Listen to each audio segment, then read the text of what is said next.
Welcome to the deep dive. Today, we're plunging into the remarkable journey of Coinbase. You know, how they went from the early days to becoming this real leader in the, well, often wild world of crypto. Our mission here is to unpack their blueprint, see how they achieved that dominance, and maybe explore what lessons and challenges too it presents for anyone looking to build something significant in crypto today. Yeah, and we've dug into a fair bit for this deep dive, analyses, research, our own notes. It really paints a picture of Coinbase's strategy, how it evolved way beyond just being a simple place to trade. It's quite a story, actually, how they built up this, crypto financial infrastructure. Okay, so let's start at the beginning. Back in 2012, what was that initial vision? How did they even stand out when crypto was so new, so unproven? Well, what's really interesting, I think, is how simple it was at first, Right. just making it easy to buy Bitcoin with Yeah. bank transfers. They were aiming squarely at those early cryptocurrency adopters, the real pioneers, you could say. Just making it simple. Exactly. The key thing was taking the cryptic out of crypto.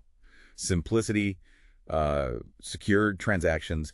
It wasn't just about being user-friendly. It was really lowering that barrier for people who were totally new to it. And they grew the user base. How? They used pretty robust referral programs that created these community-led growth loops, which helped them expand that user base quite cost-effectively, actually. Right, that focus on simplicity and getting those early folks in sounds smart. But crypto, I mean, it had that Wild West reputation, didn't it? It still does sometimes. How did Coinbase build trust, legitimacy, especially when things were so unregulated for so long? Did that sort of careful, legal first approach maybe slow them down compared to others who were moving faster? That's a really critical point. Hmm. And honestly, it was a huge strategic bet they made, and it paid off. You see, while lots of others were just rushing in, maybe chasing quick wins, sometimes skirting the rules, Coinbase made this very deliberate choice, almost counterintuitive back then. To play by the rules from the start. Precisely. This legal-first approach, it became a foundation for their leadership. They went straight for regulatory compliance, registering with FinCEN, being really strict on AML KYC. And you saw the milestones. The NASDAQ Q listing in 2021 was huge validation. Getting licenses globally, like that MiCA license in Luxembourg. Yeah, that's the big European one, right? Access to 27 countries. Exactly. Yeah. Massive deal. Plus, you had those regulatory tailwinds. More recently, the SEC lawsuit dismissal in 2025, the Genius Act in 2024. It all added up. Okay, so they kind of bet on being the, I guess, the sensible crypto company in a crazy market, and that built trust. Yeah. But trust also needs safety, right? How they nail the security part. Absolutely. And their security is really top-notch. Yeah. They're known as one of the safest for a reason. They keep 98% of user funds offline in cold storage. Wow, 98%. Yeah. Plus AES 256 encryption, mandatory two-factor authentication, and they even have this massive $255 million crime insurance policy. This whole commitment, the compliance and the security, it really de-risked crypto, especially for the big institutional money. That's why Coinbase custody became the go-to for giants like BlackRock and Franklin Templeton. Huge differentiator.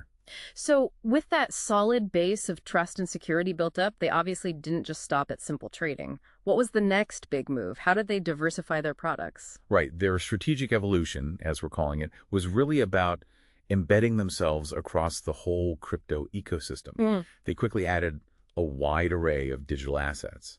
For everyday users, they brought in things like Coinbase Earn, get paid to learn about crypto, and the Coinbase debit card. Useful stuff. Yeah, but the really big shift, I think, was diving deep into institutional services.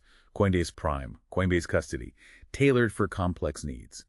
And that Deribit acquisition, around $2.9 billion, that was a major play to become a global leader in crypto derivatives. So futures, options, that whole side of things. And what about stable coins? I keep hearing about USDC and Coinbase's connection there. How important is that, especially for steady income? Oh, it's critical. Their 50% stake in the residual revenue generated by Circle's USDC stablecoin, that's a huge deal. Basically, they earn interest from the reserves backing USDC. It's an insulated profit driver, much less tied to the ups and downs of crypto prices. So steady income, even in a bear market. Pretty much. Think about it. Roughly $20 million a year for Coinbase for every extra $1 billion in USDC circulation. And then there's their own base blockchain, a layer 2 solution that helps lower transaction costs, integrates directly with decentralized exchanges. All of this together, it really shifted them from just being a trading platform subject to volatility into more of a core crypto financial infrastructure provider. You can see the success in how the revenue breaks down now. Okay, so it sounds like all these pieces, compliance, security, products, institutional focus, stablecoins, but they weren't just separate things. They fit together in this cycle you mentioned, the Coinbase growth flywheel. How does that work? Exactly. It's like a self-reinforcing loop. Starts with regulatory compliance and trust. That foundation allows for user-centric design and accessibility, which then attracts a broad user base and liquidity. That user base fuels the demand for product diversification. Which generates more stable revenue. Right. Revenue stability and financial fortitude. That money gets reinvested into continuous innovation and global expansion, which ultimately circles back and reinforces that initial trust. It's powerful and very hard to copy once it's spinning. Yeah, it sounds powerful. Looking back, the path seems clear. But let's think about today, 2025. Can someone new just, copy this playbook? What are the hurdles now? Is it even possible? Well, just straight up copying, I'd say that's insufficient, maybe even impossible today. The barriers to entry are just significantly higher now. How so? You've got a vastly increased regulatory burden compared to 2012. It's a whole different world. Plus, a highly established competitive landscape. The top 10 exchanges control, over a third of the market? And users just expect a lot more now. Much higher user expectations for features, security, everything. So what's the move for a new player then? Adaptation. Profound adaptation, really. If you're launching today, you need proactive regulatory foresight and compliance baked in from day one. Non-negotiable. Unwavering security and trust matching the best in the industry right out of the gate. A comprehensive user-centric offering, probably mobile first, maybe advanced tools like AI trading bots. And importantly, diversified product offerings and revenue streams almost immediately. Think institutional services, stablecoin partnerships. You can't just be a simple exchange anymore. It really demands serious innovation. Okay, so wrapping this up, Coinbase's story really underlines how powerful those fundamentals are. Trust, making things accessible, diversifying, especially in a market that moves as fast as crypto. So the question for you listening is, what does Coinbase's journey teach you about building something that lasts, something truly enduring in an industry that's constantly changing, maybe even volatile? Yeah, and maybe the biggest takeaway, the most critical lesson perhaps, is that deep, unwavering trust, the kind you build through relentless compliance, through rock-solid security, that really is the ultimate currency, especially when you're navigating any kind of new frontier.